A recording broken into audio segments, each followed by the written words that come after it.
Hello friends, పొద్దు పొద్దున ఏంటి స్పానర్లు పట్టుకున్నట్టు ఇటు తిరుగుతున్నారు అనుకున్నారా? ఇక్కడ బిఎల్ నగర్ అని చెప్పి మన బోడుపల్లో బిఎల్ నగర్ లో ట్రాన్స్ఫర్ అనేది ఫెయిల్ అయిపోయిందండి. మార్నింగ్ మార్నింగ్ అందరం కలిసి వచ్చేసాం. ఈ లైన్మెన్ వెంకటేష్ కింద లైన్ ఇన్స్పెక్టర్ రాజన్న అందరం కలిసి ఉన్నాము. ఇక్కడ ఇప్పుడు మొత్తం ట్రాన్స్ఫర్ మొత్తం ఇప్పేస్తున్నాము, ఎందుకంటే లోపల ఏదో ప్రాబ్లం ఉంది. Hello friends. లో వోల్టేజ్ వస్తుందని మొత్తం అంతా చెక్ చేసాము, ఏంటో తెలియలేదు. ట్రాన్స్ఫర్ మొత్తం ఓపెన్ చేసాము. ఇంకా ట్రాన్స్ఫర్ లోపల ఎలా ఉంటుంది ఆయిల్ చూసారా? ఇది ట్రాన్స్ఫర్ ఆయిల్ అంటారు, చాలా హీట్ అయి ఉంటుంది. లోపల ఎలా ఉందని చెక్ చేయడానికి మేము అనేది చేయి అనేది పెట్టాము. లోపల చేయబడి మొత్తం చెక్ చేసాము. అయితే మొత్తం అంతా బాగానే ఉంది, కానీ లోపల వైండింగ్ అనేది ఉంటుంది. దాని కింద వైండింగ్ అనేది ప్రాబ్లం వచ్చింది.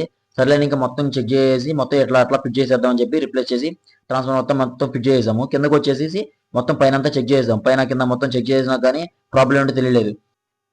ఇంకా ఓపెన్ చేసి ట్రాన్స్ఫర్ ఆయిల్ మొత్తం చెక్ చేసాం కదా. చెక్ చేసిన తర్వాత ఇంకా ప్రాబ్లం ఏంటో తెలియలేదు. అంటే తెలియకపోవడం అంటే కింద వైండింగ్ లో ప్రాబ్లం ఉంది, అంటే ట్రాన్స్ఫర్ రీప్లేస్ చేయాలి. ఆయిల్ చూసారు, చాలా హీట్ అంటే చాలా హీట్ ఉంది ఆయిల్.